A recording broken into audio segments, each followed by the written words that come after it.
L'activité commerciale du monde islamique était réellement importante, du fait de son emplacement géographique, entre ce qu'on appelait l'Occident et ce qu'on appelait l'Orient. C'était un pont naturel reliant la Chine à l'Europe.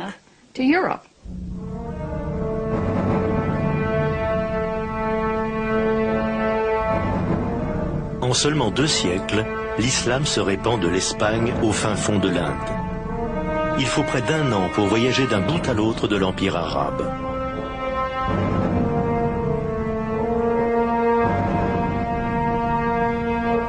Il contient en son cœur une ville d'une richesse légendaire, Bagdad.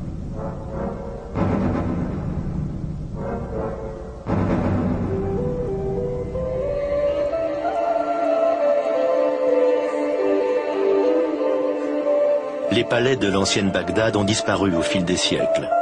Mais du temps de sa splendeur, la ville rivalise avec l'Athènes et la Rome antique. C'est une merveille architecturale, la fierté de l'islam.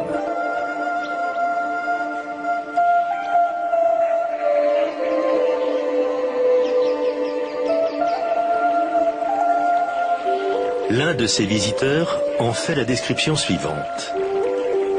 Tous les quartiers charmants, foisonnants de parcs, de jardins, de villas et de magnifiques promenades regorgent de bazars, de bains et de mosquées, construits avec la plus grande finesse. Ils s'étendent sur des lieux à la ronde, des 2 côtés du fleuve aux eaux scintillantes.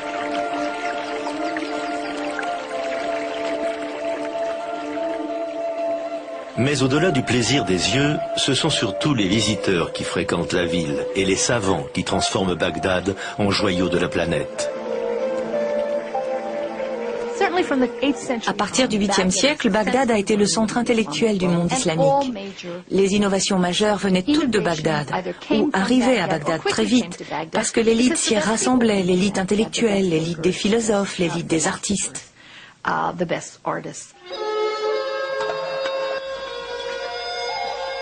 On vient à Bagdad pour trouver des réponses à des questions pragmatiques. L'expansion fulgurante de l'Empire submerge d'interrogations ses nouveaux dirigeants. Ils se retrouvent face à des problèmes techniques et logistiques colossaux. Pour les résoudre, ils doivent mobiliser les plus grands esprits de l'époque. Sous le nouvel empire, on se charge de l'hygiène publique, des marchés et des denrées vendues sur les marchés. Et tout cela exige des connaissances élémentaires. Le besoin de science de cette nouvelle civilisation trouve son origine dans la nécessité de faire fonctionner l'empire. Les plus grands cerveaux répondent à l'appel. Les meilleurs sont accueillis dans un haut lieu du savoir, la très réputée maison de la sagesse de Bagdad. C'était un pôle d'attraction pour les érudits et les intellectuels. Ils venaient travailler dans les académies, dans les bibliothèques publiques, qui étaient associées à la maison de la sagesse. Les savants venaient des 4 coins de l'Empire, ils venaient d'Iran, de Byzance, il y avait des chrétiens, des musulmans, des juifs, et tous ces courants différents de la connaissance humaine se rassemblaient dans la ville de Bagdad.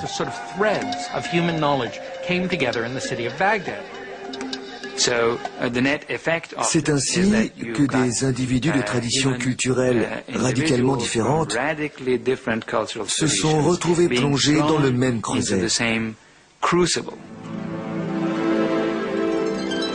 Le défi qui attend ces intellectuels est immense. L'œuvre des anciens doit être rassemblée et approfondie.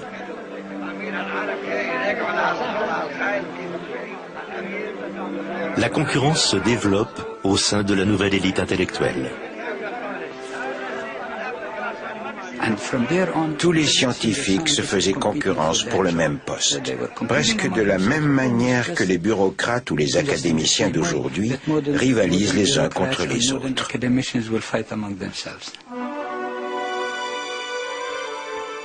Des intellectuels sont envoyés dans tout l'Empire à la recherche du plus grand nombre de textes anciens possible.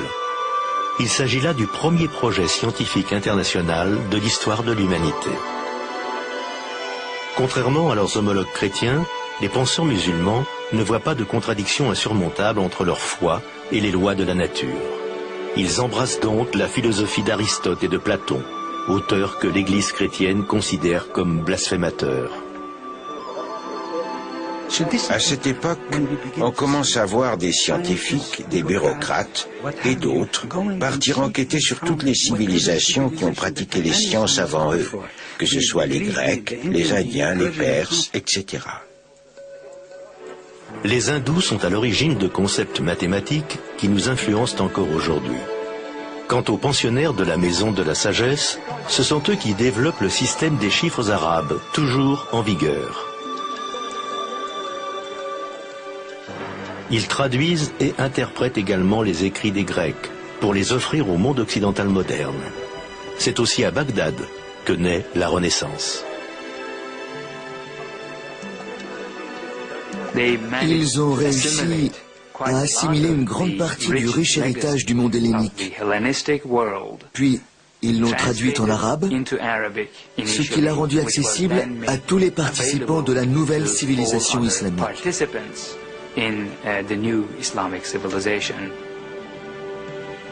L'arabe apparaît comme la langue de l'apprentissage dans toute la région. C'est un progrès considérable dans l'histoire intellectuelle de l'humanité. Une fois les connaissances amassées, les musulmans les mettent en question. Ce sera peut-être leur plus grande contribution à la science, car c'est ainsi que naît le raisonnement scientifique.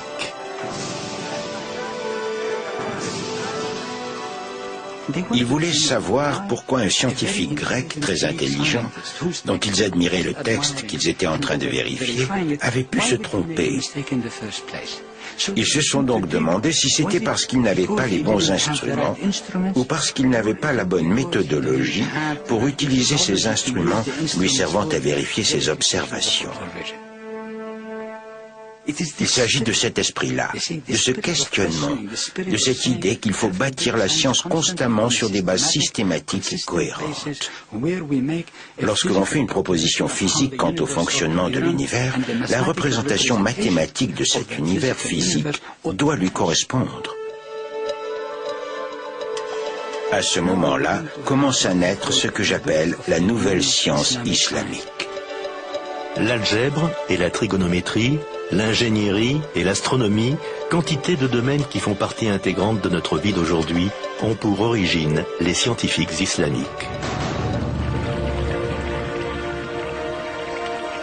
Plus surprenantes encore sont leurs innovations en médecine.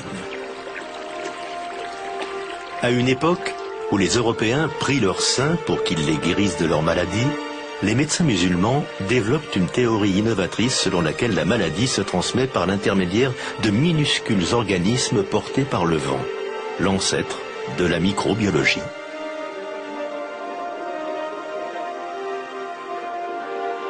En établissant que les malades doivent être mis en quarantaine puis traités, ils posent les fondements d'une institution essentielle dans la médecine moderne, l'hôpital.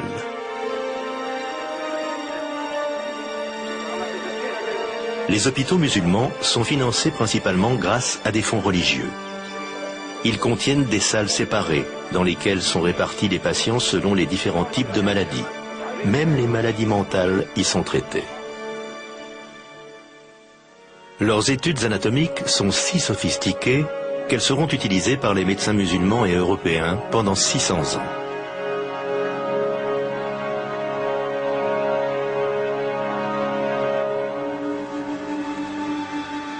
Les scientifiques musulmans sont particulièrement intrigués par la lumière, les lentilles et la physiologie de l'œil humain.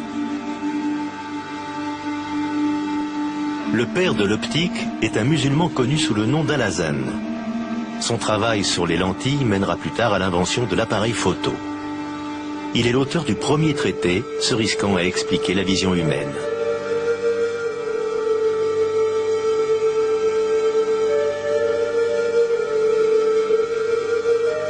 1000 ans avant que les Occidentaux osent le faire, les médecins musulmans pratiquent l'opération de la cataracte en la retirant de l'œil avec une aiguille creuse.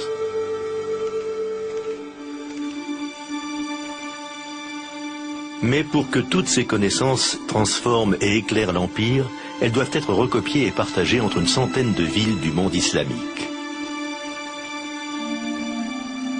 Pour ce faire, une nouvelle découverte apparaît. Une découverte toujours aussi essentielle à l'apprentissage et au savoir, le papier. Autour des années 700-750, à l'époque où les armées musulmanes sont arrivées en Asie centrale, elles y ont découvert le papier. Et très vite, la bureaucratie des pays musulmans s'en est servie. En 50 ans, le papier est apparu en Syrie, en Égypte, en Afrique du Nord, en Sicile, en Espagne. C'est comme ça que les Européens ont appris à fabriquer du papier. Ils l'ont appris grâce aux Arabes.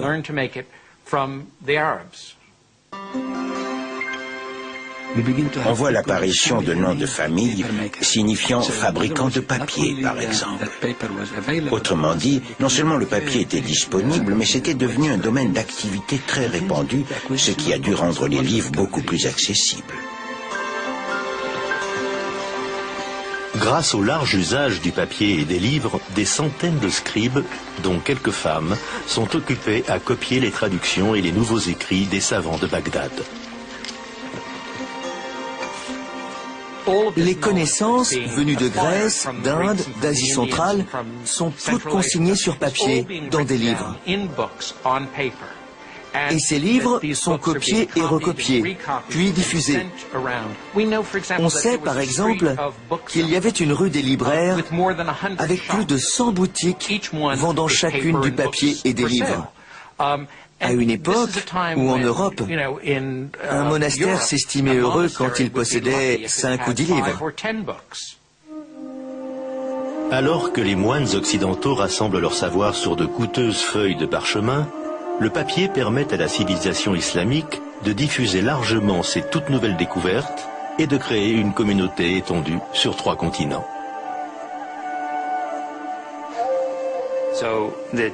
La plus grande particularité de la civilisation islamique, en dehors du fait qu'elle a rendu possible de nouvelles innovations, l'évolution des traditions d'apprentissage et bien d'autres choses encore,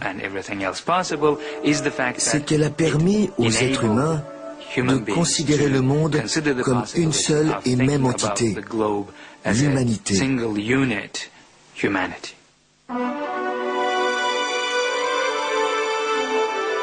Dans ce vaste empire, il existe un endroit où les chrétiens peuvent côtoyer le mode de vie que les musulmans ont désormais adopté, le sud de l'Espagne.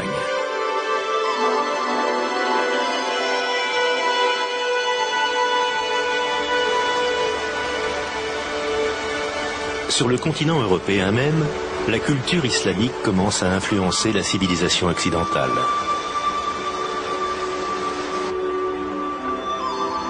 Il y a 1 millier d'années, la ville espagnole de Cordoue était un centre d'études et de culture rivalisante avec Bagdad.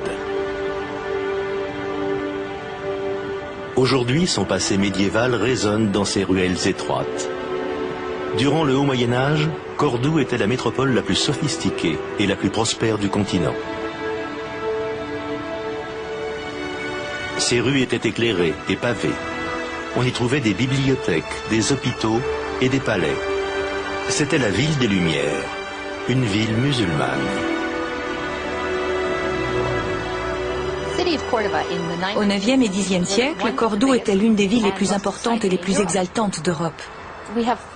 Les commentaires des visiteurs étaient enthousiastes. Toutes ces fleurs partout et ces rues à ciel ouvert, cette lumière magnifique inondant les rues, alors que les villes du Nord étaient sombres. À Cordoue, il y avait l'eau courante. Les gens habitaient de grandes maisons, alors qu'à Paris, les gens vivaient dans des baraques au bord de la Seine.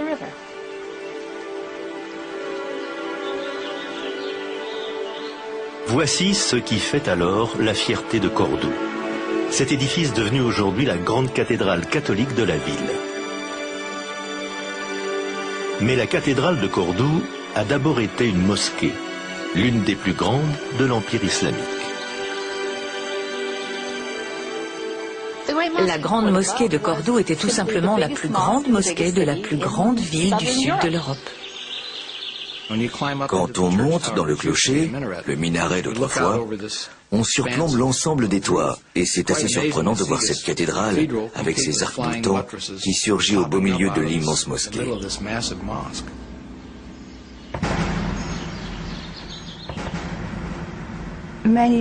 Beaucoup de gens venaient la visiter.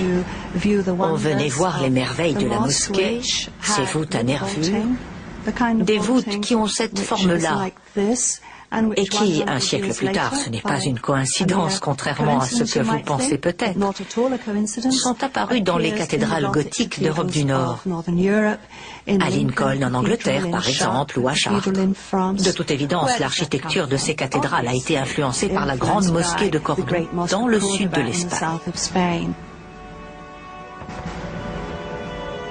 Pour les chrétiens européens qui voyagent peu, Cordoue est alors l'occasion unique d'entrevoir le monde islamique. Ce qu'ils voient les bouleverse.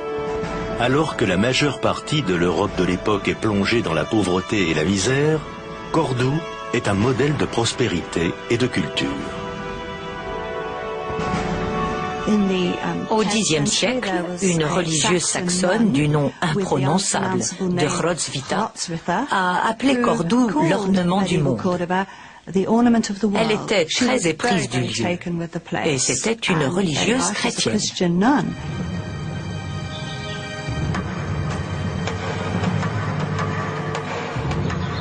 Les Européens qui quittent les pierres froides de leur château du Nord pour se rendre dans les magnifiques villes musulmanes du sud de l'Espagne ne peuvent qu'être impressionnés. Au sommet des collines verdoyantes, surplombant Grenade, se trouve un palais d'une élégance saisissante, un brillant exemple de la richesse et de la sophistication apportée par l'islam à l'Europe médiévale. Ce palais s'appelle l'Alhambra. Pour la plupart des Occidentaux, l'Alhambra est peut-être l'exemple d'architecture islamique le plus célèbre. C'est le meilleur exemple existant de palais musulman du Moyen Âge.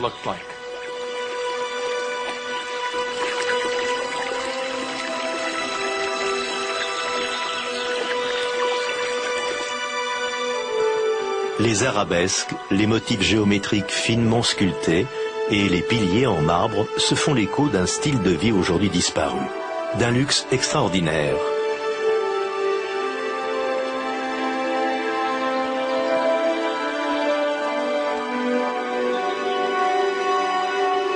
L'Alhambra révèle la splendeur de la culture et de la civilisation islamique. La beauté de l'Alhambra n'est pas tant dans ses détails pris un par un, mais plutôt dans leur combinaison, c'est-à-dire dans la merveilleuse orchestration des différentes textures, des différentes surfaces de lumière, des espaces, de l'eau jouant entre l'intérieur et l'extérieur des bâtiments.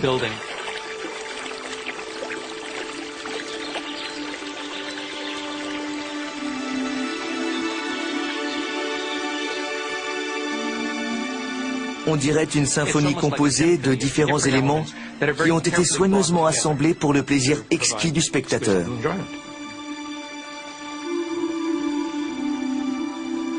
Ici, l'élite musulmane mène la belle vie. Allongés sur de luxueux tapis dans une atmosphère parfumée et musicale, quelques privilégiés débattent de la nature de Dieu, des subtilités de la philosophie grecque ou des toutes dernières découvertes des mathématiciens indiens, tout en dégustant des mets épicés, servis dans de la porcelaine de Chine.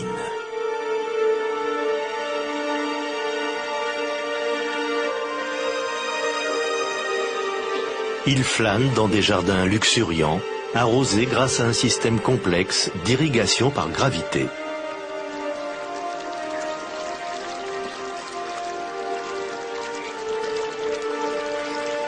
Depuis leur vie de nomades du désert, les disciples de Mahomet ont parcouru un long chemin. Ils ont pris beaucoup d'avance sur le continent européen, qu'ils partagent désormais. Car pendant ce temps, plus au nord, l'Europe chrétienne lutte pour sortir du haut Moyen Âge.